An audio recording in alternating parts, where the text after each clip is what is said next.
Kalau Tuan pergi ke Makkah, jangan lupa membawa rendang padang. Sudah lama saya tausiah, baru ini ada 7.000 perempuan memandang.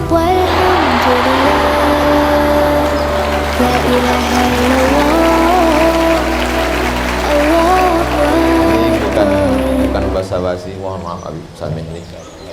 Bukan basa-basi, memang 7.000 orang kali 2 berarti 14 bola mata. Ini memang baru kali ini. Inilah rasanya perempuan yang paling banyak. Untungnya ditemani oleh Habib Muhammad bin Anis, Habib Ja'far dan para habaib. Apa kira-kira rahasia mengapa Allah Subhanahu wa taala memberikan amanah 7.000 perempuan untuk dijaga oleh keluarga besar Sayyidi Al-Habib Hasan Baharun? Lama saya pikir. Jadi kalau adik-adik melihat tadi lama saya termenung, itu salah satu yang saya pikirkan. Apa rahasianya Allah Ta'ala memberikan amanah besar ini?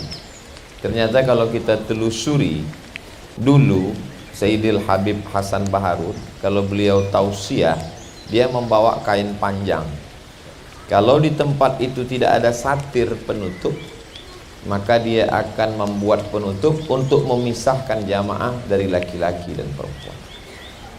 Sekarang banyak orang tidak peduli itu, mau laki-laki mau perempuan mau campur, karena majelis itu adalah majelis ilmu, majelis barakah, majelis yang akan diperlihatkan kepada Allah dan akan dibanggakan oleh Allah kepada para malaikat. Nazalat alaihimus sakinah, ghasyiyat bihimur rahmah, haffat bihimul malaikah, wa dzakarahumullahu fi man indah. Bagaimana mungkin majlis itu akan turun rahmat, dikelilingi malaikat, dibanggakan kalau menyatu ikhtilat laki-laki dan perempuan? Maka Sayyidil Habib membawa kain panjangnya, lalu dia pisahkan laki-laki dan perempuan. Ketika satu sunnah itu dihidupkan, maka hari ini Allah ingin menunjukkan, hai Abdul Somad, kalau kau jaga amanah ini, maka sebagaimana aku dulu melihat hambaku ini menjaga amanah, inilah bukti yang ditunjukkan Allah. 7.000 santri berada hari ini, bukti dari ketulusan keluarga besar ini. Mudah-mudahan Allah menjaga, memelihara. Hari ini orang selalu berpikir tidak lagi percaya kepada balasan Allah, tidak lagi ada keyakinan tentang yang gaib.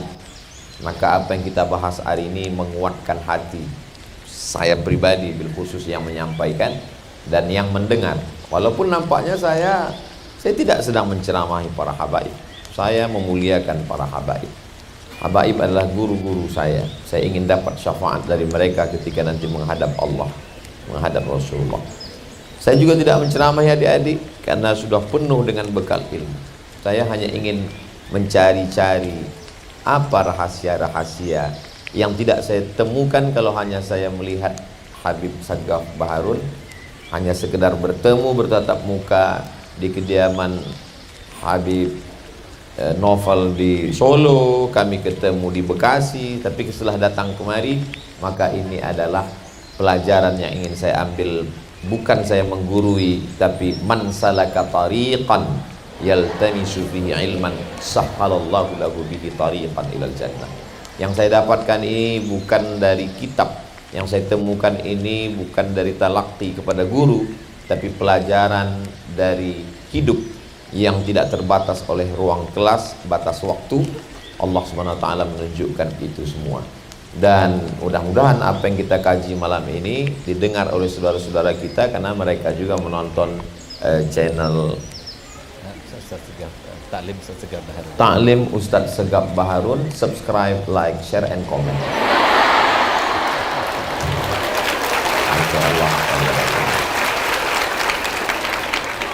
Poin yang pertama, kalau Allah melihat orang ini bisa menjalankan amanah, maka Allah akan berikan amanah itu. Ahasiban nasu ayyutsraku ayyaqulu amanna wa hum la yuftanun. Apakah mereka menyangka begitu mereka mengatakan kami beriman lalu tidak kami uji? Diuji Allah Subhanahu wa taala. Banyak orang yang sabar diuji dengan penyakit, banyak orang yang sabar ketika diuji dengan kegagalan. Itu makanya di rumah sakit banyak orang bertasbih, tapi ketika sehat tasbihnya digantungkan ke mobil, tangannya megang handphone. Itu menunjukkan orang lebih ingat Allah ketika sedang sakit, ketika sedang sulit, ketika sedang bangkrut. Tapi ujian di atas itu semua adalah ujian tertinggi, ujian popularitas. Ketika kita sedang berceramah, dilihat orang banyak, turun, apalagi komen-komen itu, Masya Allah. Banyak yang menduga saya tidak baca komen karena saya tidak pernah komen. Saya baca itu komen. Saya nggak komen karena saya nggak tahu passwordnya. Passwordnya dipegang oleh admin. Saya nggak tahu kalau admin ini membalas mengatasnamakan Ustaz Abdul Somad. Jadi ketika mereka mengatakan nggak usah dikomen, Ustaz nggak baca, saya baca. Sesungguhnya Allah SWT sedang menguji. Apalagi komen-komennya itu, mohon maaf Habib kalau keceplosan luar biasa. Komennya itu kadang yang di luar nalar manusia, apalagi kalau dia masuk ke DM. Maka saya usahakan halaka mru'un lam ya'rif qadrahu. Orang celaka orang yang tidak tahu hakikat dirinya. Kalau kita sadar kita akan jahat dengan medsos ini, maka kita serahkan passwordnya ke admin, maka kita tinggal minta, nanti selesai acara minta fotonya, pilih mana yang tepat, admin yang mengupload, lalu kemudian kita tinggal lihat berapa like-nya, berapa dislike-nya. Tapi like yang paling terpenting adalah like dari Allah Subhanahu wa ta'ala. Mudah-mudahan pertemuan kita ini di like oleh para malaikat. Karena kalau cerita masalah like manusia, berapa banyak peminum khamar, mohon maaf, pezina, pemabuk di like oleh manusia. Kalau buat katakan yang nonton tausiah, viewer, follower banyak, viewer pelaku maksiat lebih banyak. Kalau dikatakan tablik akbar di tanah lapang ribuan, yang tidak hadir puluhan ribu lagi. Maka sesungguhnya beban ke depan adalah jaga amanah yang diberikan Allah ini, maka ke depan Allah akan berikan yang lebih besar. Contoh real nyatanya seperti yang terjadi di Darul Lughah wa Da'wah. Mudah-mudahan semua yang menyaksikan mengambil pelajaran, insyaallah. Ini poin yang pertama. Poin yang kedua, sejak pertemuan kami di awal, belum pernah Habib Sagaf ini mau tangannya dicium. Saya heran, apa rahasianya? Dan selalu bicara, kalau ketemu dengan orang banyak, sayalah yang paling rendah di antara mereka. Dan itu beliau ulang-ulang. Cuman saya orangnya segan mau nanya. Saya kalau orang ngomong saya dengar aja. Apalagi zaman sekarang kita kalau mau nanya takut. Nanti kalau kita nanya, kamu bertanya-tanya.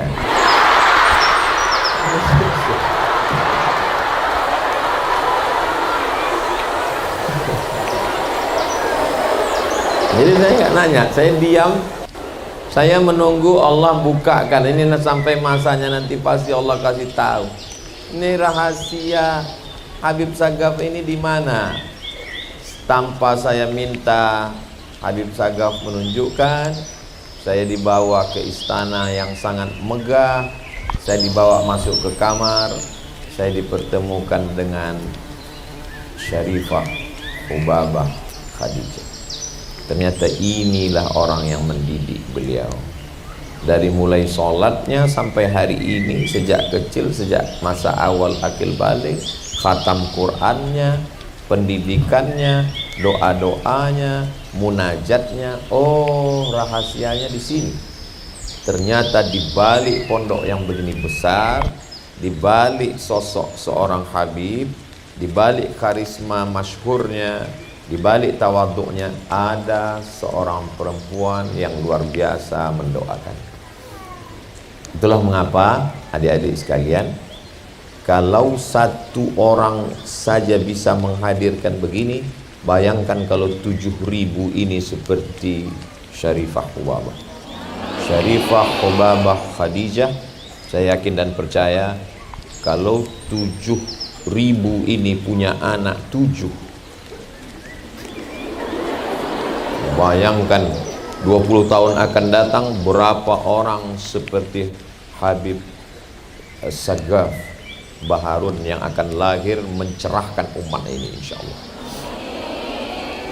Suara politik umat Islam hanya 30% survei.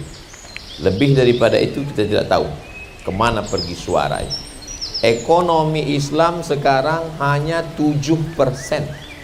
Jangan bangga dengan sensus mengatakan umat Islam 88-90%. Ekonominya hanya 7%. Yang lain kemana? Konvensional. Politiknya hanya 30%, diperebutkan oleh banyak partai-partai. Yang ngaji di antara umat Islam ini yang kenal dengan Habib, yang kenal dengan ulama hanya 15%. Ustadz dapat data itu dari mana? Tadi ngobrol sama Habib. Jadi kalau mau memperbanyak angka ini ke depan, maka perbanyaklah ulama. Tapi ulama itu keluar dari mana? Sampai hari ini belum ada mesin yang mencetak ulama. Belum ada pabriknya ulama ini. Pabrik mobil ada, tapi pabrik yang mengeluarkan ulama belum ada. Pabrik ulama itu, maka datangi ulama itu, lihat rumahnya, cari rahasianya. Dan saya sudah menemukannya. Ternyata rahasianya ada pada ibu. Walaupun ayahnya seorang nabi, tapi kalau ibu kurang baik, apa yang terjadi? Ya bunayya arkam ma'ana, wahai anakku, mari naik ke atas perahu ayah. Apa kata dia? Sa'awi ila jabalin ya'simuni minal ma'. Aku akan naik ke atas bukit yang bisa menyelamatkan aku dari banjir ini. Dia sangka hujan itu sehari 2 hari, dia tidak tahu 40 hari 40 malam. Sampai BMKG pun tidak bisa menangkap berita itu. Tenggelam semua puncak bukit, sampai akhirnya anak itu tenggelam. Yang bangkit bukan jiwa kenabiannya, tapi jiwa kebapakannya, seorang ayah. Apa kata dia? Ya Rabbi inna bani min ahli. Itu anakku ya Allah. Malu dia untuk mengatakan tolong dia ya Allah. Tidak, dia hanya berkata inna bani min ahli. Itu anakku ya Allah. Apa kata Allah? Innahu laisa min ahlik, innahu amalun ghairu salih. Padahal ayahnya Nabi Lut. Ternyata anak itu Kan'an. Setelah cerita tentang Nabi Nuh alaihi salam, ketika Nabi Nuh punya anak Kan'an. Mohon maaf, grogi karena dipandang 7.000 tadi, yang file Nuh masuk ke Lut jadinya.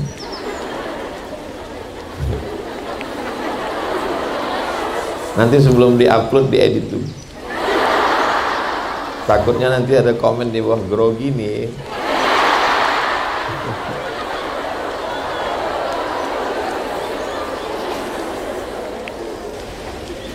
Setelah bercerita tentang Nabi Nuh, apa kata Allah ayat setelah itu?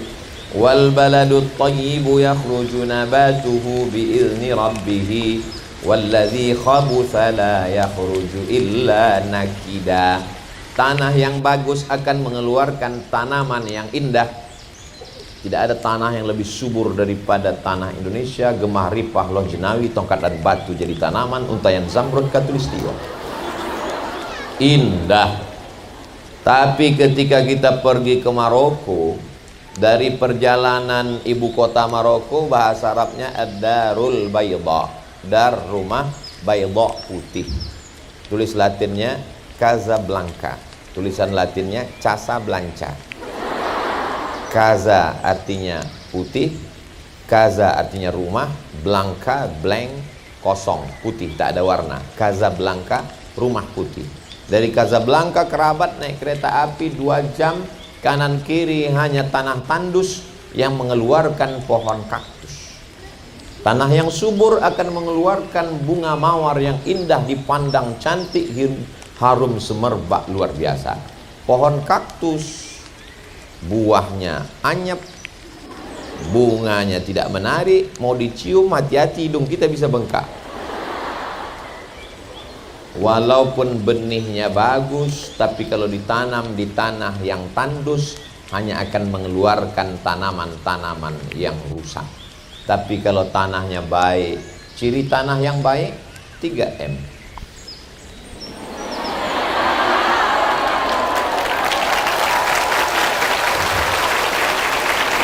Masya Allah, tabarakallah. Begitulah Allah subhanahu wa ta'ala menceritakan bagaimana hebatnya. Maka diantara kalau mau memperbaiki bangsa ini adalah perbaiki ibunya. Kalau ibunya baik, insya Allah anak-anak menjadi baik. Makanya kenapa bisa lahir Al-Amin? Al-Amin hanya dilahirkan oleh Aminah. Hanya Aminah lah yang melahirkan Al-Amin. Jadi kalau ada hari ini anak-anak yang tidak baik, lalu kemudian bapaknya mengatakan, kenapa anak kita tidak Al-Amin? Karena kau bukan Aminah. Alhamdulillah, semoga 7.000 hamba-hamba Allah yang solihah ini Aminah semua. Dari mana Ustaz tahu mereka Aminah? Tidak ada yang tampak dari tubuhnya kecuali hanya bola matanya. Yang lainnya dijaganya, dipeliharanya. Dari ujung rambutnya sampai ke ujung kakinya adalah amanah dari Allah. Dia yang menjaga amanah itu adalah Aminah. Maka hari ini kita pergi ke pasar. Orang kalau lihat buah-buahan di pinggir pasar terbuka, kena debu, kena panas, dia tidak mau beli. Dia pergi ke mall, dia cari buah-buahan yang ada dalam plastik, plastiknya di dalam etalase kaca, kacanya di dalam toko, tokonya dikunci di dalam mall, mallnya dikunci di dalam kota, kotanya diawasi oleh polisi dan tentara. Dia mau buah-buahan yang terjaga dan terpelihara.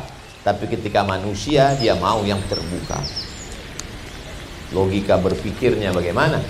Maka ketika ada seorang perempuan sarjana dari Yaman sedang presentasi ke Amerika, lalu kata orang Amerika melihat dia menutup tubuhnya, kata mereka, ini manusia primitif yang datang tidak tersentuh peradaban.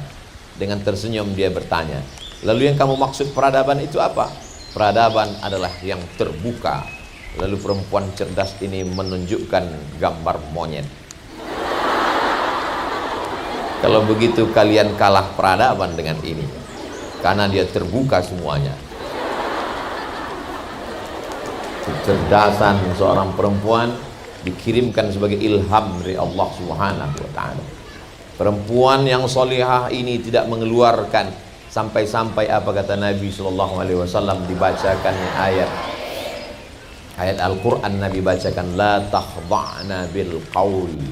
Bukan hanya sekedar rambutnya, kakinya, bajunya, pakaiannya. La takhda'na bil qaul. Jangan bersuara dengan suara-suara. Makanya sebagian ulama mengatakan, sautul mar'ati auratun. Suara perempuan adalah aurat. Gara-gara itulah banyak jamaah kalau bertanya tidak lagi mau bersuara dan menulis. Padahal ulama membahas sebegitu detail. Kalaulah suara perempuan itu aurat, bagaimana Sayyidatuna Aisyah Ummul Mukminin mengajar? Tak mungkin ketika ditanya, wahai Ummul Mukminin, bagaimana hukumnya ketika perempuan rambutnya sedang dikepang ingin mandi, apakah mesti dibuka semua? Tak mungkin dia menjawab dengan logika akal. Dia menjawab. Lalu bagaimana korelasinya dengan ayat la takhda'na bil qaul, tidak boleh bersuara? Kenapa tidak boleh? Lanjutkan ayat itu, yatma'alladzi fi qalbihi marad. Tidak boleh bersuara sebab ada laki-laki yang dalam hatinya penyakit. Kalau dia dengar suara itu, dia langsung hang dan error. Jadi yang dimaksud suara di situ adalah suara yang mendayu-dayu, lemah gemulai. Makanya mana tahu ada orang salah sambung, suara masuk, memang mesti dijawab apa adanya, dan kalau perlu tegas. Assalamualaikum. Waalaikumsalam. Ini di mana? Dalwa. Sekarang kadang kalau telepon itu kan suaranya seperti di airport, di mall. Kenapa mesti suara gitu? Bos. Akan berangkat pada janji. Kenapa mesti dibuat-buat begitu? Kenapa tidak bersuara sebagaimana apa adanya saja? Orang barat begitu marah melihat eksploitasi alam. Mereka mengatakan tidak boleh eksploitasi binatang. Bahkan ada khusus yang membela hewan-hewan, membela tanam-tanaman, namanya green peace, green hijau, peace damai, hijau yang penuh dengan kedamaian. Tidak boleh membunuh binatang, tidak boleh memotong pohon kayu, tapi mereka mengeksploitasi perempuan. Kalau ada iklan kulkas, ada perempuannya, masih logis, karena perempuan dengan kulkas tidak begitu jauh. Tapi perempuan dengan iklan minyak pesawat, apa hubungannya? Ketika perempuan hanya dijadikan sebagai pemegang payung untuk lomba motor gede, perempuan yang megang payung. Dan ketika Malaysia menjadi tuan rumah, Masya Allah, tabarakallah, negeri muslim yang memuliakan Islam sebagai dasar berkebangsaan, boleh menjadi tuan rumah. Tapi nanti kalau menang tidak boleh menyemprotkan khamar. Di mana-mana di tempat yang tidak menghormati ajaran Islam, kalau menang khamar disemprotkan. Ternyata ketika disemprotkan minuman bersoda tetap berbuih. Lalu kemudian perempuan yang memegang itu pakai baju kurung, baju Melayu. Disebut baju kurung, baju Melayu. Kenapa kurung? Karena tubuhnya terkurung. Tidak kelihatan lekuk tubuhnya. Baju kurung itu panjang saja dan pakai kerudung menutup aurat. Dan ternyata terjadi, terwujud tanpa harus mengeksploitasi perempuan. Perempuan dalam Islam bukan tidak boleh beraktivitas. Tapi ini ayatnya jelas, Ustaz. Waqarna fi buyutikunna. Menetaplah kamu ke rumah. Betul. Tapi Al-Quran itu tidak boleh difahami tanpa melihat konteks pada kehidupan Nabi Muhammad SAW. Suatu ketika Nabi melihat Asma binti Abi Bakar membawa makanan onta di atas kepalanya. Nabi membantunya mengangkatkan dan membawanya pulang. Nabi tidak ada marah. Seandainya Nabi marah, ya Asma, jangan lakukan ini, berarti hadis qauli. Tapi Nabi membawa pulang menunjukkan hadis takriri. Kita tahu ada hadis fi'li, ada hadis qauli, ada hadis takriri. Persetujuan Nabi terhadap perbuatan Asma menunjukkan perempuan boleh beraktivitas. Itu dasar pengambilannya, kata Syekh Atiyah Saqar dalam kitab Fatawa Al-Azhar, kumpulan fatwa-fatwa Al-Azhar. Pada masa pemerintahan Sayyidina Umar ibn al-Khattab, Amirul Mukminin, maka perempuan, ada namanya polisi disebut wilayah hisbah, yang sekarang mungkin kita mengenalnya istilah Satpol PP, untuk menjaga pasar kota Madinah. Dan yang menjadi ketua wilayah hisbah saat itu adalah Ummu Syifa. Ummu Syifa adalah perempuan. Belum ada sampai hari ini dalam sejarah Ummu Syifa laki-laki. Menunjukkan bahwa perempuan boleh beraktivitas, tentu saja dengan syarat dan ketentuan berlaku. Paling tidak ada 5 syarat. Yang pertama, ada izin dari suaminya. Saya yakin dan percaya adik-adik nanti akan menjadi anggota DPR RI, akan menjadi polisi, akan menjadi tentara, akan menjadi rektor, akan menjadi dokter spesialis, akan menjadi mujahidah fisabilillah. Tapi dia pasti akan izin suaminya, dan dia tidak akan marah, tidak memaksa, dan tidak menuntut, karena dia adalah alumni M3, 3M. Lalu kemudian dia tidak berdua-duaan dengan laki-laki yang tidak mahram. La yakhluwanna rajulun ma'amra'atin illa ma'azi mahramin. Tak boleh berdua-duaan dengan laki-laki yang tidak mahram. Alhamdulillah, untuk masuk kemari mesti ada fit and proper test. Banyak tamu di luar tapi tidak dibenarkan masuk. Saya pun sudah lama saya kenal dengan Habib Segaf, tapi baru kali ini saya dibenarkan Allah Ta'ala untuk masuk. Dulu waktu saya belum nikah nggak ada izin untuk masuk kemari. Setelah mata saya pandangan tunduk baru diizinkan masuk kemari. Tadbirullah, pengaturan dari Allah Subhanahu wa taala. Lalu kemudian la tusafiranna mar'atun illa ma'adhi mahramin, tak boleh dia musafir samfar perjalanan tanpa ada mahramnya. Lalu kemudian la tabarrajna tabarrujal jahiliyatil ula, dia tidak bersolek-solek jahiliyah. Sekarang masya Allah tabarakallah, na'udzubillah, perempuan bersolek bukan untuk suaminya tapi untuk suami orang. Kalau untuk suaminya dia seperti mak lampir, tapi kalau dia mau keluar rumah, sulit untuk diungkapkan kata-kata. Bedaknya 2 inci, maka banyak terjadi wajah putih tangan hitam. Nauzubillah. Apa yang dilakukan ini hanya supaya dikagumi orang. Akhirnya terjadilah apa yang dilaknat oleh Rasulullah SAW. Diriwayatkan dari Sayyidina Abdullah bin Mas'ud radhiyallahu anhu, la'anallahu al-washimat wal mutashimat wal mutanammisat. Washimat, perempuan tukang buat tato. Wal mutashimat, minta buatkan tato. Wal mutanammisat, mencabut, ini alis atau bulu mata? Alis, mencabut alis, mencukur alis. Sekarang macam-macam. Dulu saya tahunya sulam pakaian, sekarang sulam alis. Bahkan saya pun dicurigai orang, itu Ustadz tebal pakai sulam ya katanya. Wal mutafallijat, mengotak-atik gigi yang sudah bagus ciptaan Allah, diotak-atik. Dulu kita tahu kawat jemuran, sekarang kawat gigi. Dikasih warna-warni, hari Selasa ungu, hari Rabu pink, hari Kamis coklat. Apa ini yang terjadi sebenarnya? Kuku yang sudah bagus-bagus dirubah warnanya. Saya ketika masih mengajar di kampus Saidi El Habib, saya termasuk orang yang tidak hanya mengajar mata kuliah tapi memperhatikan semua akhlak pakaian. Ini gimana kalian pakai kutek? Ini nggak masuk air wudhu ini. Kutek ini kan plastik di atas kuku. Ustadz, ini bukan kutek. Apa itu? Ini black henna. Oh, saya tidak mengikuti perkembangan. Black hennanya tak masalah, tapi kukunya panjang. Di atas black henna, di bawah black daki. Bisa begini. Kita di pondok diajarkan hari Jumat potong kuku, kalau panjang air wudhu bisa tidak masuk ke kulit, bahwa di balik kuku itu ada najis kotoran.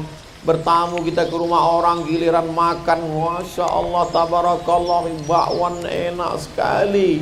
Ketika ditanya apa resepnya, ini. Na'udzubillah.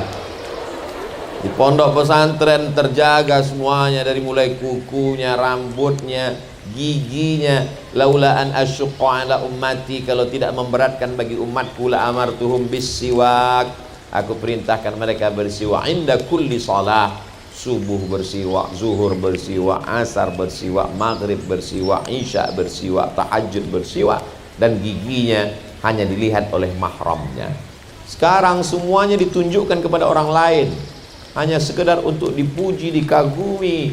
Wal mutafallijat wal mughayyirat lil husni, merubah ciptaan Allah hanya untuk lil husni. Dan ada sesuatu, kalau sudah sekali orang merubah ciptaan Allah pada tubuhnya, dia akan terus menerus, karena perbuatan syaitan. Wala udhillannahum, aku sesatkan mereka. Wala umanniyannahum, aku buat mereka berhalusinasi. Kau yang paling cantik, kau yang paling hebat, kau yang paling nyentrik, kau yang paling. Akhirnya wajah itu isinya kresek semua. Operasi plastik, hidung plastik, dagu plastik, pipi plastik, bulu mata pun plastik, lentik bukan main, plastik. Ada orang bakar sampah, turun plastik semua. Ustaz Somad, ini ada namanya terapi lintah. Apa ini terapi lintah? Karena kalau kulit ini dibelah, disobek, nanti cacat Ustaz. Kenapa kulitnya mesti disobek? Karena bernanah. Kenapa bernanah? Karena dimasukkan silikon. Silikon tidak bisa diterima oleh kulit, akhirnya darah membusuk menjadi nanah. Kalau dibelah kulitnya rusak. Jadi cara nyedot nanah ini bisa keluar pakai jarum nggak bisa. Jadi bagaimana? Ditempelkanlah lintah. Adik-adik tahu lintah? Lintah, bukan yang naik ke darat. Kalau itu namanya lintah darat. Lintah ini ditempelkan ke hidung untuk menyedot nanah yang berobak sudah dari darah. Digantungkanlah 4-5 ekor lintah di hidung. Biasanya lintah kalau diletakkan, kalau ada orang yang darahnya kurang mengalir atau ada kudisnya karena banyak bakteri, ditempelkan lintah supaya disedotnya darah kotor itu. Lintah itu biasanya kalau sudah melekat dia nggak akan copot. Tapi lintah yang ditempelkan ke hidung yang habis operasi plastik itu baru nempel sebentar jatuh, terjatuh. Kalau misalnya lintah itu diwawancarai, kata dia, aku nggak mau nih di sini. Bayangkan itu, bernanah semuanya. Bisa ditulis di www.google.com, kegagalan oplas. Artis-artis yang gagal oplas, operasi plastik. Kau cantik bukan karena plastikmu, kau cantik bukan karena kresekmu, kau cantik karena bekas tahajud, karena air wudhu. Tapi jangan terlalu pede, mana tahu nanti adik-adik lagi ngumpul sama teman-teman semua, ada yang nanya pas reuni akbar sudah 10 tahun berlalu tamat dari Darul Lughah wa Da'wah. Loh, kamu gak tua-tua ya? Ini bekas wudhu. Jadi kau sangka kami ini tayamum semua? Itulah Allah Subhanahu wa ta'ala kalau memberikan. Setan mempermainkan halusinasi manusia, merasa dia lebih hebat, lebih sempurna. La'atiyannahum min baini aidihim wa min khalfihim wa an aimanihim wa an syama'ilihim. Dia akan selalu berbisik, operasi lagi, terus lagi, obah lagi, terus sampai akhirnya hancur itu kepribadian, batinnya hancur, zahirnya rusak, durhaka kepada Allah, dan dia tidak akan menjadi apa-apa. Hari ini perempuan yang tidak terdidik dengan baik akan melahirkan anak keturunan. Bak kata pepatah orang Melayu, guru kencing berdiri, anak kencing berlari. Bagaimana gurunya? Guru yang pertama al-madrasatul ula. Habib Segaf khatam Quran pertama kali dengan Salat pertama kali dengan ibu. Makanya kalau kita tanya orang-orang sukses dalam amal ibadah, itu peran ibu luar biasa. Datanglah seorang anak, dibawa oleh bapaknya. Bapaknya minta anak ini dihukum. Ya Amiral Mukminin Umar ibn al-Khattab, tolong hukum anak saya karena dia anak durhaka. Umar bin Khattab dengan penuh kebijaksanaannya bertanya, hai anak, ada yang mau disampaikan? Anak ini bertanya, kami sebagai anak ini punya hak tidak, Amirul Mukminin? Kata Umar, ya, kamu sebagai anak ada hak. Apa hak kami sebagai anak? Kata Umar bin Khattab, hak kamu 3. Yang pertama, kamu punya hak untuk punya ibu yang baik. Yang kedua, punya hak untuk nama yang baik. Yang ketiga, punya hak untuk makan yang baik. Kata si anak ini, aku tidak dapat 3-tiganya. Ibuku bukan perempuan yang baik, dan namaku tidak baik. Anak itu dikasih nama Kumbang. Kumbang yang masuk merusak pohon kayu, suaranya. Dan aku tidak diberikan makanan yang baik. Apa kata Sayyidina Umar ibn Khattab kepada si bapak? Laqad aqaqtahu qabla an ya'uqqa alaih. Kau sudah lebih dulu durhaka kepada anakmu sebelum anakmu durhaka kepadamu. Jadi sesungguhnya anak durhaka itu berawal dari ayah durhaka. Ini saya khawatir kalau ceramah ini didengar sama anak-anak kreatif yang suka buat sablon baju kaos, buat di belakangnya anak durhaka karena jawaban ada di depan. Bapak durhaka. Karena tidak memilihkan ibu yang baik. Dia sudah nyari ibu yang baik, dia tidak tahu ibu yang baik itu adalah ibu alumni 3M. Yang baik. WWSD CPR. Hah? WWSD CPR. WWSD CPR. Ini memang iklan ini dia setiap 15 menit sekali mesti diulang.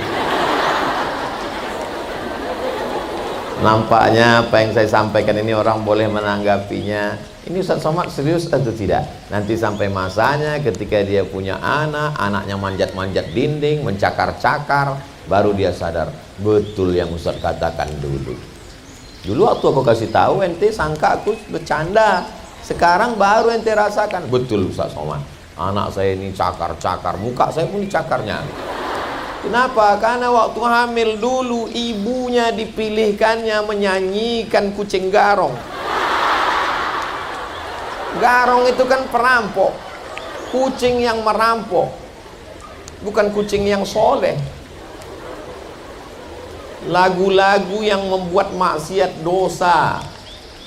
Coba kalau ibunya dari pondok pesantren Darul Lughah wa Da'wah, maka akan dibacakannya syair-syair dari matan-matan tajwid sifdasana kamjada saksun qabsana dun tajiban zikfitu qanto' zaliman kalamuna labdun mufidun kastaqim ismun wa'fi'lun summa harfunil kalim. Semarah-marahnya dia, paling-paling dia akan bacakan tasrif doroba doroba dorobu doroba doroba doroba. Nah, marah-marah itu udah marah betul sudah. Dorobanya sampai 14 kali udah. Enggak juga berhenti, pakainya fi'il mudhari. Begitu kalau dia marah. Andai dia marah, mangkel, dongkol, marahnya tetap doa karena dia tahu kalau sampai yang keluar dari mulutnya itu tidak baik, maka Allah kabulkan. Ya Juraij. Anak ini diam. Dipanggil lagi sama Nabi, ya Juraij, dipanggil oleh ibunya, wahai Juraij. Dia diam karena menurut dia lebih utama Allah daripada ibu. Panggilan yang ketiga, ya Juraij, dia tetap Allah lebih utama daripada ibu. Apa kata ibunya berdoa? Allahumma la tumitshu hatta turihi wujuhal mumisad. Jangan kau matikan Juraij sebelum matanya melihat wanita tunasusila. Padahal Juraij ahli ibadah, dia tinggal di Som'ah. Orang yang ahli ibadah tinggal di Som'ah tidak akan mungkin bertemu dengan wanita nakal, karena makanannya diantar, pakaiannya diantar, dia hanya beribadah saja. Tidak mungkin menurut logika akal matanya akan melihat wanita tunasusila. Tapi karena doa ibu terkabul, apa yang terjadi? Tak lama setelah itu tiba-tiba ada seorang perempuan pengembala kambing, maaf beribu maaf, dia hamil. Ditangkap sama masyarakat. Siapa yang menghamilimu? Perempuan itu berkata, Juraij. Lalu orang kampung mendatangi Som'ah, tempat ibadah Juraij. Mereka tarik Juraij keluar. Mereka ratakan tempat ibadah itu dengan tanah. Lalu kata mereka, kau memang jahat Juraij. Kau bertopeng sebagai ahli ibadah, ternyata kau berzina, mohon maaf, dengan perempuan ini. Mereka akan memenggal kepala Juraij. Kata Juraij, kalian boleh memotong kepalaku, tapi tunggu setelah anak ini lahir. Setelah anak itu lahir, lalu Juraij menusuk pusar anak itu dengan jari telunjuknya sambil bertanya, Man abuka? Who is your father? Siapa bapakmu? Anak itu menjawab, Ra'il ghanam. Bapakku adalah pengembala kambing. Disitulah mereka bersimpuh sujud mencium kaki Juraij. Kami salah Juraij. Karena yang bisa menusuk pusar hanya Nabi Isa alaihissalam dan wali-wali Allah. Ternyata wali Allah pun ketika durhaka akan gugur kewaliannya. Apalagi cuman wali murid. Allah subhanahu wa ta'ala, seorang ibu walaupun salah, ngomongnya tetap diaminkan para malaikat. Maka ibu-ibu yang baik tidak akan mengatakan yang tak baik kepada anaknya. Andai dia marah betul, dia akan panggil, ya calon menteri pertanian, ya calon jenderal, dia minta. Sekarang perempuan kalau marah sedikit, anak setan. Mohon maaf Habib, saya begitulah. Jadi kadang banyak jamaah ini bertanya, kenapa lah anak saya ini seperti setan Pak Ustadz? Ibu dulu bilang gitu. Iya memang betul Pak Ustadz. Doa ibu dikabulkan Allah Subhanahu wa ta'ala. Namanya carilah nama yang baik. Tempat kita ini yang paling tinggi ini adalah atap. Atap itu bahasa Arabnya saqfun. Orang yang ilmunya sampai ke atap, saqaf. Karena orang Indonesia susah menyebut saqaf, maka ditulis as-segaf. Saqaf, ilmu yang sampai ke atap. Dan doa itu dikabulkan Allah SWT. Diberi ibu yang solihah, mendapatkan nama yang baik, diberikan makanan yang baik. Makanan ini hati-hati. Satu piring nasi, saya nggak makan nasi Pak Ustadz, lontong. Itu piring lontong, nggak juga Pak Ustadz, terserahlah mau makan apa. Satu piring itu berubah menjadi setetes darah. Setetes darah akan masuk ke dalam jantung. Dari jantung menyembur naik ke atas otak. Dari jantung menyemburkan darah membawa oksigen naik ke otak. Makanya Allah menyebut otak. Nasiyatin kadzibatin khati'ah. Nasiyatin ubun-ubun, otak bagian depan. Kadzibatin penipu, pembohong, pendusta. Khati'atin pelaku dosa. Yang melakukan dosa kan tangan. Yang melakukan dosa kan kaki. Bukan otak. Otak memerintahkan mata, otak memerintahkan tangan, otak memerintahkan kaki. Jadi kalau ada tangan, kaki, mulut yang jahat, nakal, itu berasal dari otak, dan otak berasal dari darah dari jantung, dan jantung berasal dari makanan. Makanya kata Nabi dalam kitab Al-Mu'jam Al-Kabir karya Imam At-Tabrani, atib mat'amak takun mustajabat da'wah. Jaga makananmu, maka doamu akan dikabulkan Allah. Ibunya baik, namanya baik, makanannya baik. Inilah rahasia Ma'had Darul Lughah wa Da'wah. Ini yang akan kita jaga untuk generasi yang akan datang. Tadi saya mulai 7:30, sekarang jam 8:30 kurang 10. Salat Somad itu di mana-mana 60 menit sesuai yang tertulis di Dalwa Water.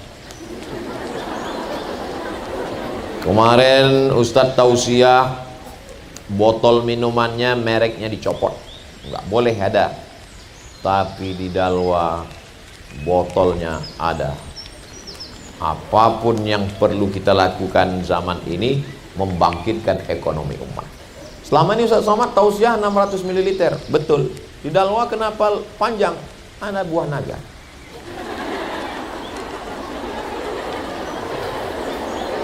Saya hari ini tidak merasa sedang tablik akbar menggelegar.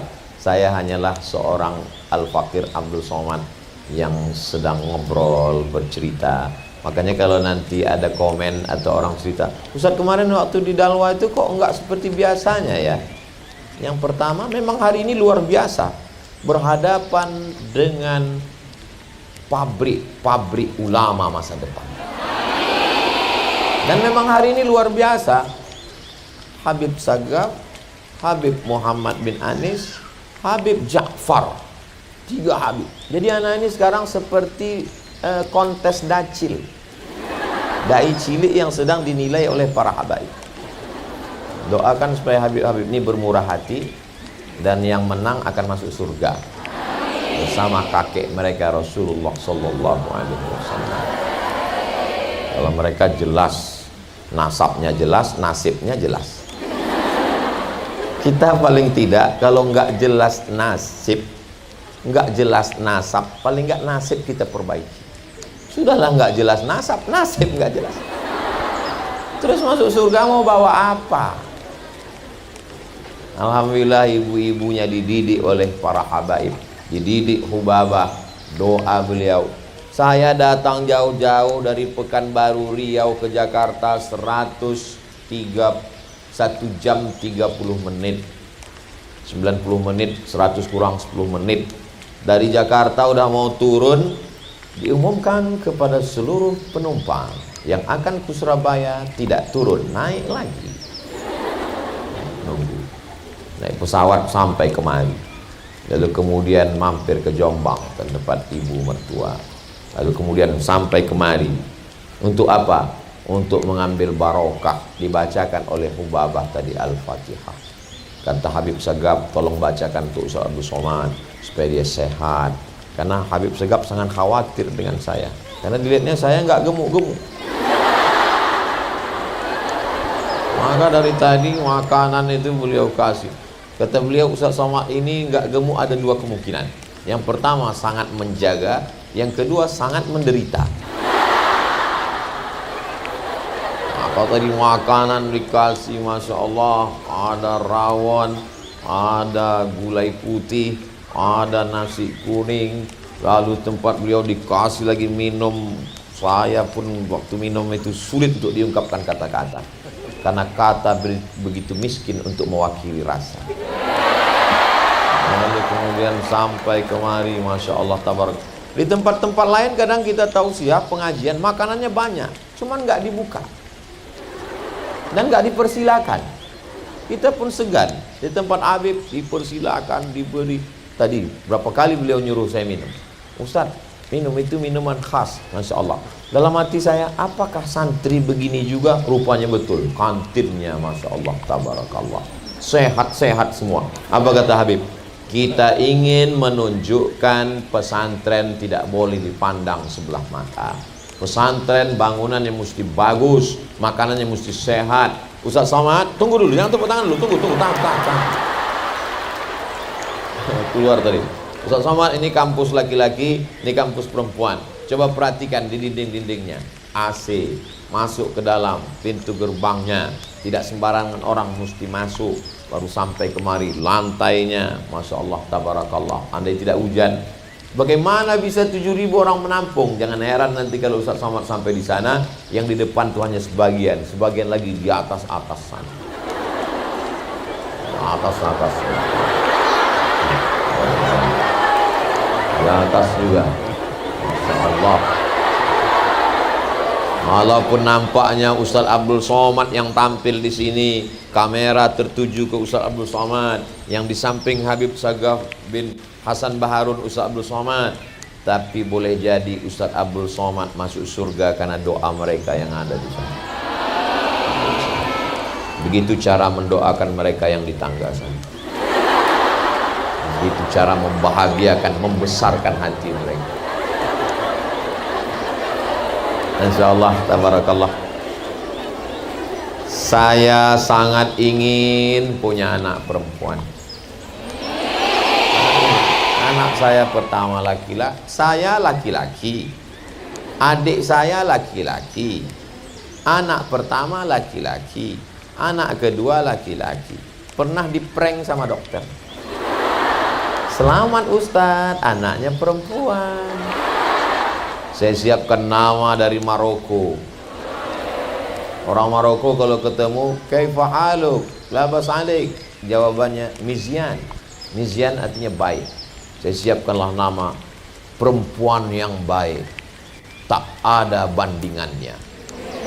Mizyana Bella Nazira. Siap ini nama. Begitu lahir, laki-laki. Tanya dokter, kata Pak Dokter, kata Ibu Dokter, dokter untuk perempuan mesti perempuan. Mudah-mudahan adik-adik nanti jadi dokter spesialis kandungan. Supaya jamaah yang selalu nanya ke saya, bolehkah memeriksakan istri ke dokter laki-laki? Saya bilang boleh kalau pilihannya dua, mati. Makanya dokter perempuan mesti diperbanyak. Lahir laki-laki. Kata Bu Dokter kemarin perempuan. Anak Ustadz pandai menyembunyikan sesuatu. Situlah saya paham.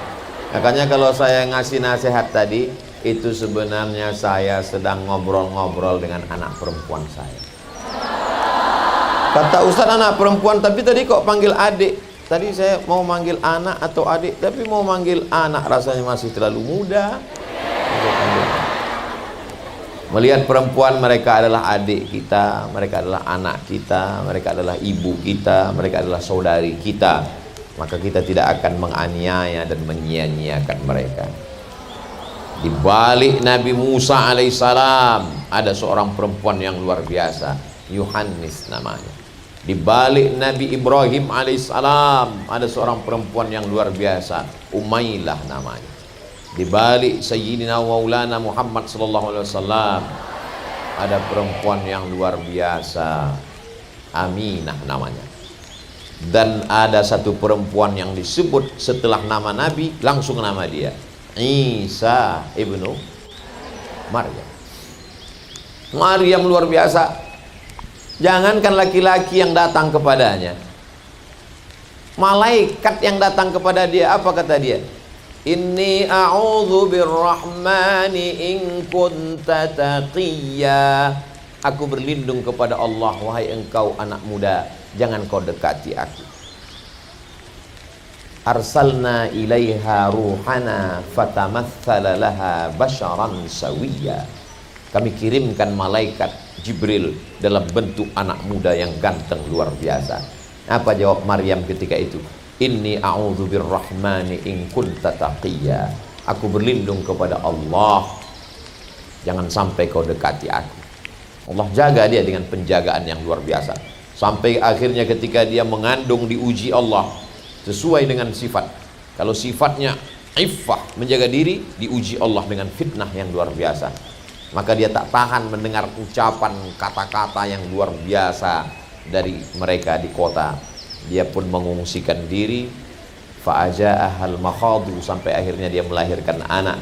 Lahirlah seorang anak yang luar biasa bernama Isa ibnu Maryam. Di balik nabi-nabi yang hebat, di balik wali-wali Allah, di balik para habaib yang gagah perkasa, ada perempuan-perempuan yang luar biasa. Begitu juga 20 tahun akan datang. Tahun 2032, 2042, 2052 akan lahir ulama-ulama pemimpin masa depan dari adik-adik yang luar biasa, insyaallah. Itulah agaknya yang dapat disampaikan oleh Al-Fakir Abdul Somad. Terima kasih atas segala perhatian. Mohon maaf segala kekhilafan dan kesilapan. Aqulu qauli hadza astaghfirullah li wa lakum. Menangkap puyuh di Bukit Selasih. Thank you dan terima kasih. Assalamualaikum warahmatullahi wabarakatuh.